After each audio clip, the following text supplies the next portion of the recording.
everyone. Welcome to This Day. It is Wednesday, November 23rd. Now, we do have a couple of meetings to tell you about today. We've got one at 2 o'clock this afternoon, which is the United Agenda Prep, and that'll be at the Willow Room. And then at 3 o'clock this afternoon is the third Mutual Town Hall. That will be in Clubhouse 2 in the Sequoia Room. Now, on our show today, we have Dory Newman, who is a patient and cancer survivor from the City of Hope. And she's going to tell us about her story and how City of Hope helped her have hope. Then we talked to Captain Steve Concialdi, who is going to talk to us about fires and holiday fires. This is the time of year where people burn things a lot, so you want to definitely tune in to make sure you don't burn that turkey or pie. And of course, he's with the Orange County Fire Authority. All right, let's go ahead and take a look at our weather. Well, we're looking at very pleasant skies for the remainder of our week into the holidays. And take a look at some of these numbers. Today, 72-55. Tomorrow, 75-55, 76-54, 74-53, and 74-52. So really a very nice weekend for our holiday weekend. And our sunrise this morning was at 6:24. Our sunset will be at 4:47.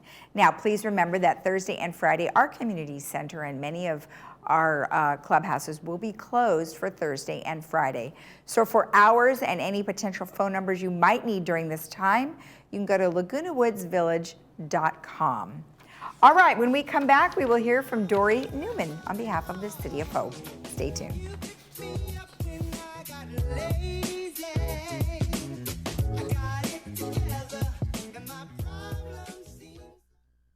Looking for a change of scenery? You don't have to play golf to enjoy all that 19 Restaurant and Lounge has to offer. From a delicious breakfast menu to our delectable lunch and dinner specials. At 19 Restaurant and Lounge, there is something for everyone. Relax with your friends and family and take in the beautiful view from our spacious patio. Or enjoy a cocktail and appetizer in our lounge. 19 Restaurant and Lounge is a great place to socialize, enjoy a meal, or simply take in the view. Join us 7 days a week and experience Laguna Woods' exclusive dining experience.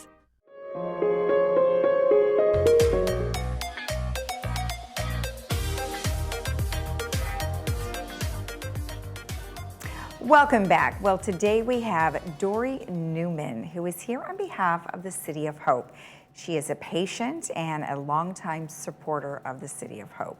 Well, welcome. Very nice to meet you. Nice to meet you too, Lisa. I'm grateful to that you have us here today. Absolutely, absolutely. But before we get into your story with the City of Hope, let's talk a little bit about you. So you are born and raised here in California, or no? No, I was born and raised in New York. In New York, but you said you were in Los Angeles, up in that area there, doing a TV show. Right, I lived in the city of Duarte, where City of Hope originally started up in the foothills. And I did host a community cable show there for 5 years. I love it, I love it. How did you get introduced to the City of Hope? It's a very long story in a way, but I'll try to make it short. By living up in the foothills, I used to smoke. And I was introduced to one of the leading thoracic doctors in the city of Arcadia. And then he was invited to go to the City of Hope to be part of the thoracic oncology team. And then many of his patients, if we could go and continue to see him there. I see. And that's how I became a patient at City of Hope. So let's talk about why you, wait, I'm sorry, let me try that again, because I lost my train of thought. Okay. So let's talk about when you were talking with your thoracic doctor. So you smoked for how many years?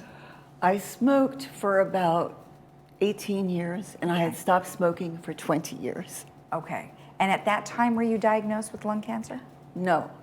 It was the CT scans that I had and the research project that my doctor, if I may mention his name, of course, Dr. Granis, he's very well known.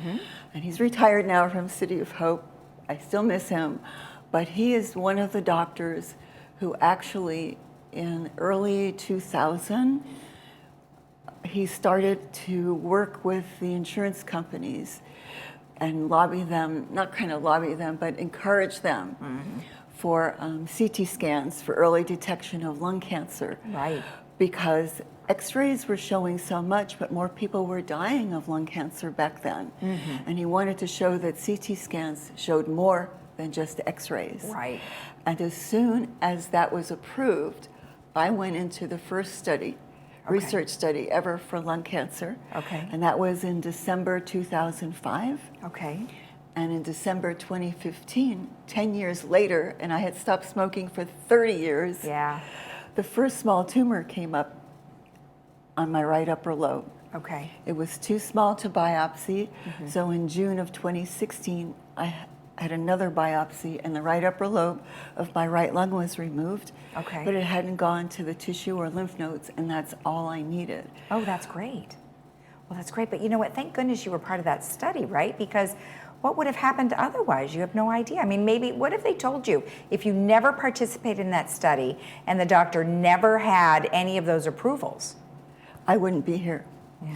And that's why it's so important for everyone to get screened today. Yes. And that research study, and that's what makes City of Hope such a wonderful place to go for your care. Right. Because there's so much research going on in so many different areas that it will bring so much hope to so many others. And another reason I've participated in other research studies, because I always feel that if one thing I can help find one thing, it may help others. Well, now, luckily, you lived in the city of Duarte, right? And that is where their facility was. However, for many of our Orange County residents, that was not the case. And so they were driving 2+ hours, sitting in traffic trying to get to their treatments or even just to visit their doctors. So, of course, I'm sure you're very aware that the Orange County facility is here. And have you seen it? Oh, yes. I was actually part of the patient planning committee for Orange County, too. And it's such a wonderful blessing for so many to have City of Hope here. And now that I live in Laguna Woods, Right. the commute is a little bit better. Yeah, about 10 minutes. I know, because actually I used to make my appointments after I moved down here, like at 7 in the morning and 8 in the morning. Right. People say, why are you going that early? And I go, well, Yeah. traffic, or I'd rather sit up there and wait Right. there than have.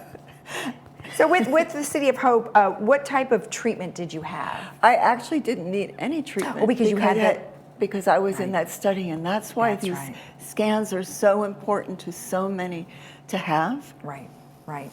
Because it will save someone's life. It saved mine, and it might save so many others. So November is Lung Cancer Awareness Month, and you know many people could potentially have lung cancer and not know, and that's why, of course, the CT scans are important. What would you say to some of the patients here who might be worried about that and maybe are having trouble getting that CT scan?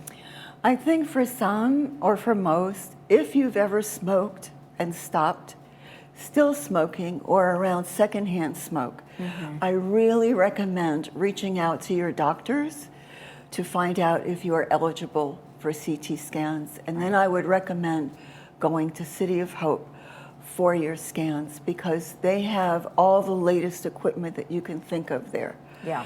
It is so amazing to see what is there. Even here in Orange County now, it is so amazing when you walk through and you see all the newer equipment and everything. And everyone collaborates together there. There's over 500, not quite 550 doctors all together, even though it's Orange County or Duarte or wherever, that all work together. It's not just one doctor and you are considered part of the family. Yes. You're not just a number walking in the door. Right. They're there to really help us. Now, how often do you have your follow-ups? I go every 6 months for my CT scans, but to be honest with you, my last CT scan in October did show that one lobe that's still left, there's some tumors growing quickly, Wow. and another one. So they're too small to biopsy. So in January, in 3 months now, we'll have another scan. Right. But these scans, will save everyone's life. And I hope anyone who's listening to the show will take advantage of this. Yeah. And I'm sure their insurance will pay for it. Right. Well, especially if they have the history that you Exactly. mentioned too, or have been exposed in some way. Exactly. Well, we appreciate the information. Thank you so much, and You're welcome. congratulations on Thank your you, one Lisa. recovery, and best of luck on the new one. Thank you so much. I right. appreciate it. And I Thank you. appreciate you and everything you're doing for all of us and to spread the word about City of Hope. And may I make one more comment? Of course. I just want to say that as a patient for 26 years and starting out in Duarte, in our family, we have a saying, when a new baby is born, the branches of the tree keeps growing and it's rooted in love. Now for City of Hope, this is our family. And the tree is growing here in Orange County, and it's growing, and it's rooted in hope. That's lovely. Thank you so Yeah. much. Thank you. If you want more information about the City of Hope, you can certainly go to their website, which is cityofhope.org/OC, or you can call the number on our screen. We'll be right back.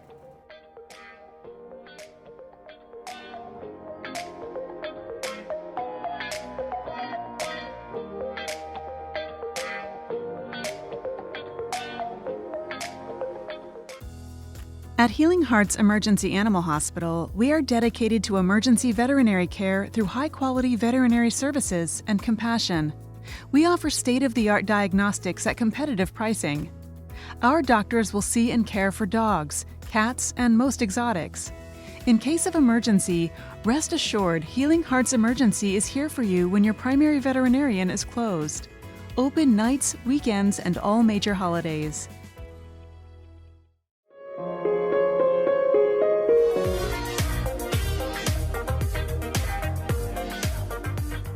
Welcome back. Well, today we have Steve Concialdi, who is a captain as well as PIO for the Orange County Fire Authority. Well, welcome. Very nice to see you. It's been a while. Thanks, Lisa. It's great to be back here.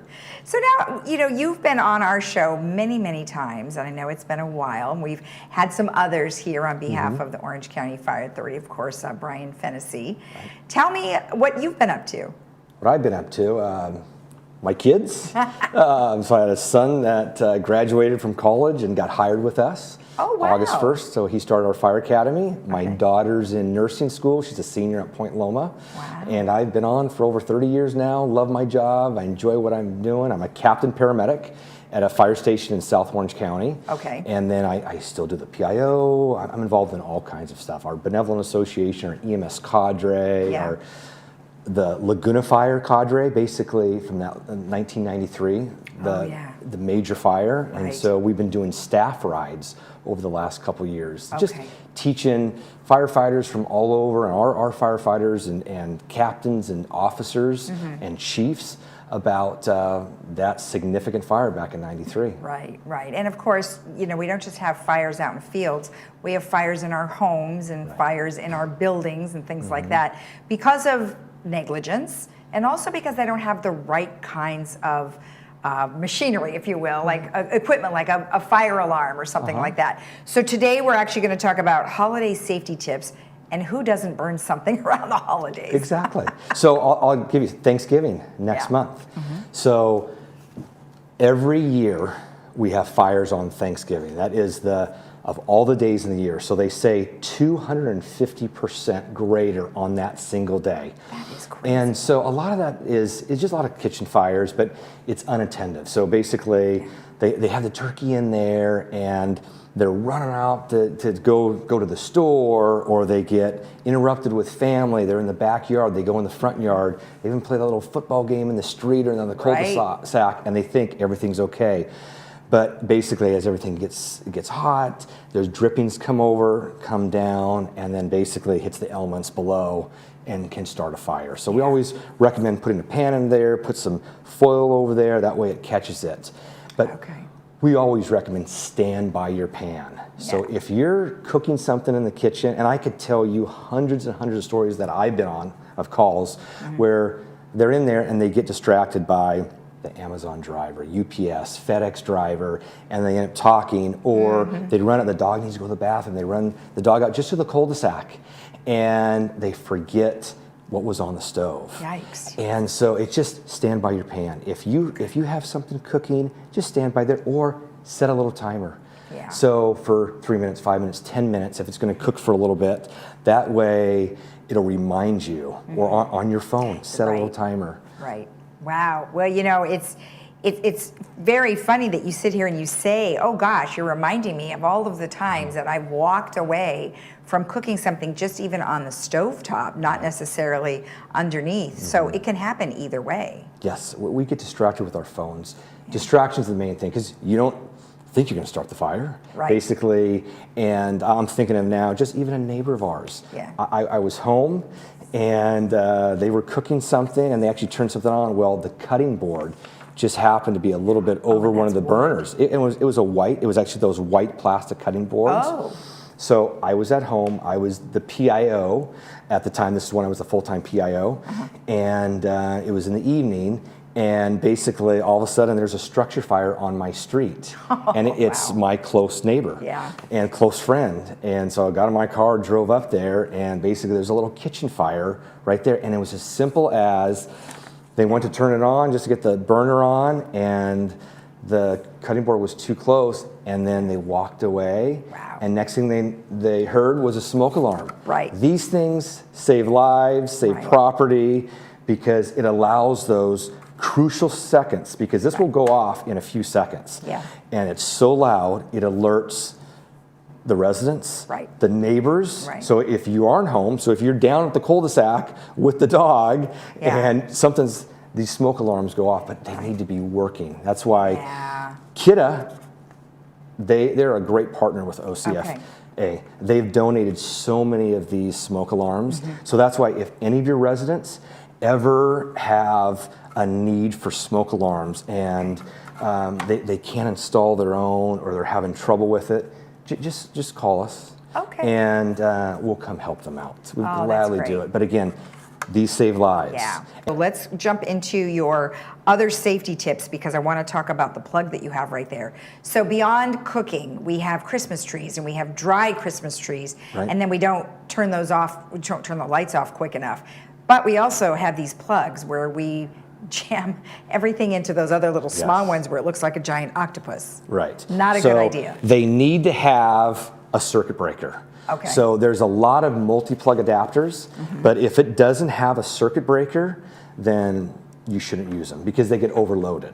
What will happen here is if there's an overload with the circuit, it'll just automatically shut off, and then power stops. But just think about growing up. We all had those small cords, those multi-plug adapters. They were called like zip cords. And we plugged two on the back side and one on the front side. Well, there's been so many fires over the years. They're not even allowed in any business at all. Completely been outlawed. Now, you can still use them in your home, but they've caused too many fires. So if you're going to use any multi-plug adapter, it has to have a circuit breaker, and you can buy those.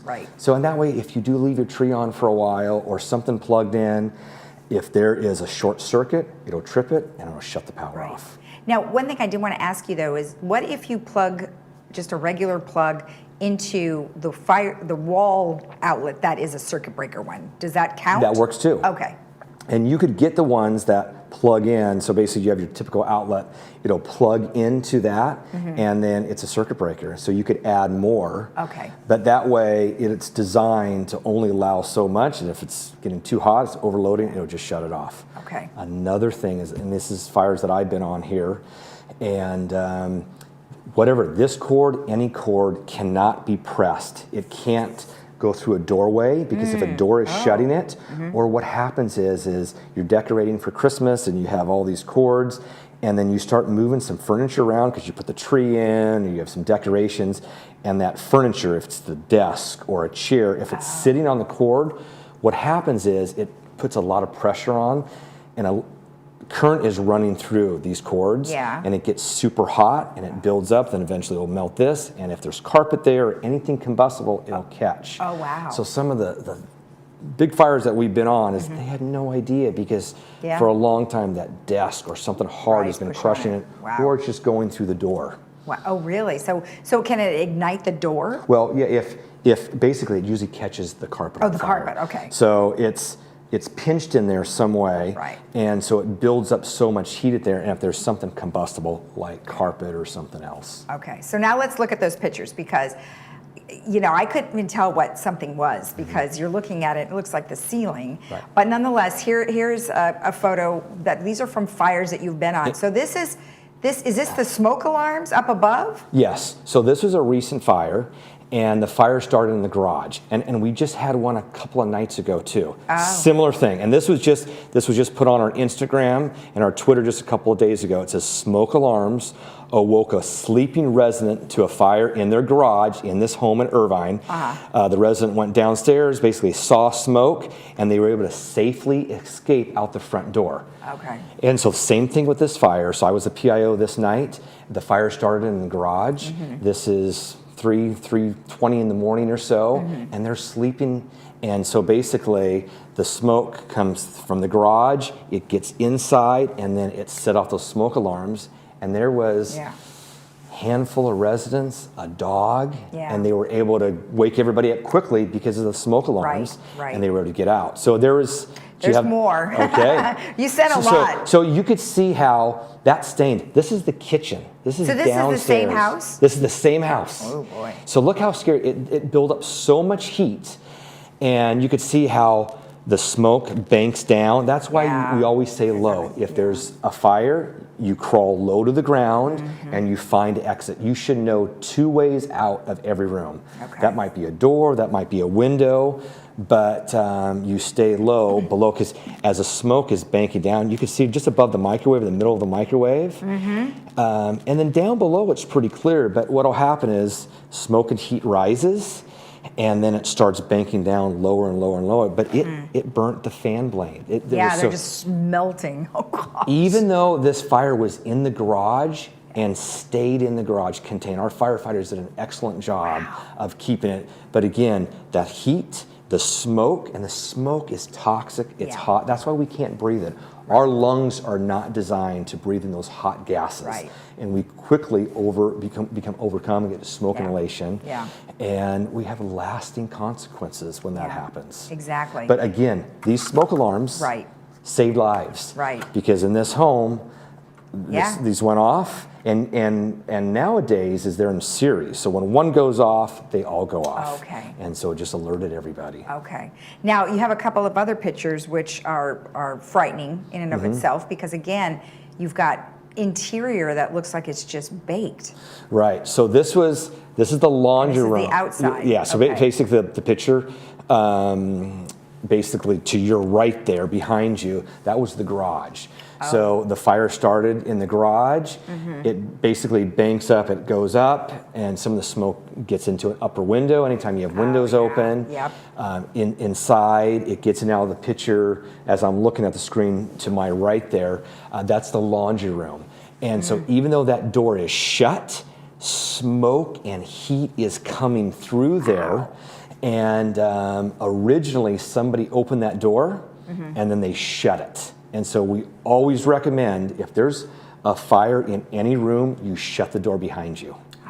So that's basically, they heard the smoke alarm, somebody opened, and they realized there was a fire, shut that. But there's just so much, again, heat, gases, smoke, and that does damage in there. But again, it gave time for those residents to get out safely. Either the back door, the front door. And then our firefighters quickly, and then nowadays with cell phones, or your neighbors, when they still go, it wakes up the neighbors too. And we could tell you countless stories of the neighbor next door seeing something because they're out of town, or they're basically calling just to help out. Exactly. Well, there's a lot to cover, and of course, this is just really touching the surface of all the different things that are going on. But of course, if they ever wanted more information, they can always go to ocfa.org. All of this information that we've been sharing is there. And then one last thing we'll touch upon is last month was Fall Prevention Month, but every month is Fall Prevention Month, no matter what, because so many people lose their balance after a certain age, and you have to be careful. What are some things that would help? Our most common calls are falls. And so it's basically keeping stairways, traffic ways clear of debris. So I've told my wife, because when I had small kids, don't ever put anything on the stairs, because middle of the night you go downstairs, or you're not thinking, or you're looking at something, or you're you're carrying laundry, it's easy to step on that. So Right. always keep the stairs clear. And then now we have the holidays coming up, and then people are going to be going to families, and you have toys and everything, and kid stuff. We need to make sure the aisleways and hallways are clear, because it's so easy. And then what happens mostly is the rugs. They need to have that non-slippery surface underneath, that rubber, because you get in there and you step on it, it's easy to slip and fall. Oh, yeah. My mother-in-law, she was in socks, and so she got up to go to the bathroom, and I did this talk last month at Mission Hospital, and she ended up slipping just in her socks on the tile floor and hit her head, and so we're trying to avoid that. Exactly. And anytime anybody's on blood thinners, they need to call 911 or go to the hospital. Okay. Because if you're on a blood thinner and you hit your head, we want you to get a higher medical authority. They need to do tests and everything, and x-rays and CAT scans. For bleeding in the brain and things like that. Especially if you hit your head. Yeah. Anytime you hit if you're on a blood thinner, please, that would be our greatest advice. Those handrails in bathrooms, in hallways, especially in the bathrooms, and you could have a handy person install those. You could even get one of those plastic chairs to put in there and sit there, and a lot of times they will have, grab bars on them as well. Right. But in the shower, that way you could get up, you could sit down, because I just worked 2 days ago, and late at night, all these calls are coming, and she just had surgery, and she was in the shower and got lightheaded and dizzy, and she called out for a family member, but family member luckily caught her, but it happens, especially after a procedure or some surgery, because you're finally getting in and you feel good. The hot water totally relaxes you. So the grab bars in your home, it just prevents a lot of falls. Well, there's a lot to be said to do what you're saying, and it's very difficult for us to remind ourselves of all these things, especially when we have parents that might be older and they need that extra help. So thank you so much for all these reminders. We appreciate it, and we hope to see you again. Yes. Thanks for having us on, Lisa. You're welcome. If you want more information about anything that we've discussed, of course, you can always go to ocfa.org. We'll be right back.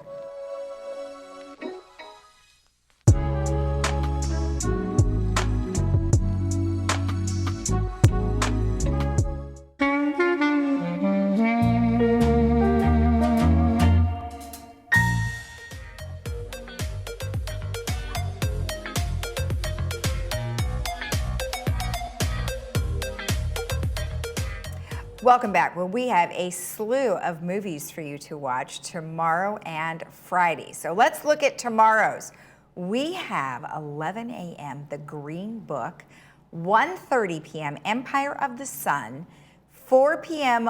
Lion, and 6 p.m. Elvis. And then on Friday, we have at 10:30 in the morning, we have Downton Abbey, A New Era, 2 p.m. with captions, we have Planes, Trains, and Automobiles.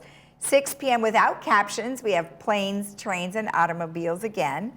And then at 7:35, we have Top Gun Maverick. So tons of great movies for you. Now, tomorrow and Friday and Saturday, there will be no ThisDay, but we will return on Monday at 9 a.m. We hope you have a very pleasant holiday weekend. Happy Thanksgiving to everyone, and we will see you again on Monday. Bye-bye.